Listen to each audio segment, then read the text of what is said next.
வணக்கம். சேனலுக்கு புதுசா சப்ஸ்கிரைப் பண்ணுங்க, வீடியோ லைக் பண்ணுங்க, உங்களோட தாட் ப்ராசஸ் என்னன்றத கமெண்ட்ல போட்டுருங்க. கங்குவா படம் ரிலீஸுக்கு தயாரா இருக்கு. ஸோ இப்போ தான் சரியா இருக்குன்றதுக்காக தான் இந்த வீடியோ போடுறோம். பல பேருக்கு இந்த படத்து மேல செம்ம எக்ஸ்பெக்டேஷன் இருக்கு. ஆனா அதே மாதிரி இந்த படம் சம்பவம் ஆகிறதுக்கான வாய்ப்பு இருக்கு சோஷியல் மீடியால. சூர்யாக்கு இதுக்கு முன்னாடி பெரிய பாக்ஸ் ஆஃபீஸ் ட்ராக்லாம் இருந்தது கிடையாது. அதை பத்தி கவலைப்பட வேண்டிய அவசியம் நமக்கு கிடையாதுன்னு வச்சுக்கோங்க. ஸோ ஆனால் கிரிட்டிக்ஸ் வைஸ் பார்க்கும்போது எல்லாமே நல்லா தான் இருந்திருக்கு. உதாரணத்துக்கு சூரரை போட்டு ஜெய் பீம். இது எல்லாமே ஓடிடி தான் ரிலீஸ் ஆச்சு. அதுதான் பிரச்சனையே. தேட்டரிகளில் ஒரு கடைசியாக ரிலீஸ் ஆன படம் எதற்கு துணிந்தவன் தான்.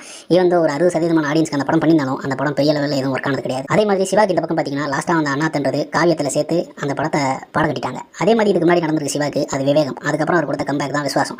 அந்த படம் இருக்கிறதுலே பெரிய இண்டஸ்ட்ரி ஹிட். ஸோ இவருக்கு ஆல்ரெடி வாங்கின ஐடியிலேருந்து இவர் மீண்டிலிருந்து ஒரு படம் பண்ணுவாரான்னு பார்க்கணும். கங்குவால பொதுவான ஒரு பார்வை இருக்குது. இது பாகுபலி மாதிரியோ இல்லை கேஜிஎஃப் மாதிரியோ தமிழ் சினிமாலேருந்து ஒரு 1000 கோடி பண்ணக்கூடிய படமாக இருக்குமான்ற சந்தேகம். உண்மையிலே இந்த படம் 1000 கோடி பண்ணுமா இல்லை அடி வாங்க மாட்டது தெரியல. பத்தாக்குறைக்கு இவங்களோட ப்ரொடியூசர் சும்மா இல்லாமல் போகிற இடத்துலலாம் வாய் விட்டு வாங்கினுக்கிறாப்ல. இந்த படம் 1000 கோடி அடிச்சது 2000 கோடி அடிக்கின்றாரு. ஹீரோயின் கை காட்டி சோஷியல் மீடியாவில் டெம்ப்ளேட் ஆகிட்டு. அதே மாதிரி வேட்டை ரிலீஸ் ஆன சமயத்தில் நல்ல வேலை நம்ம ரிலீஸ் ஆகல, மழை பெஞ்ச அந்த படம் கெட்டுருச்சுன்றாப்ல. ஆனால் இப்போ அடுத்ததாக 7 நாளைக்கு மழை இருக்குது தமிழ்நாட்டில்ன்றது அவருக்கு கர்மா கொடுக்குற பதிலாக இருக்கும்.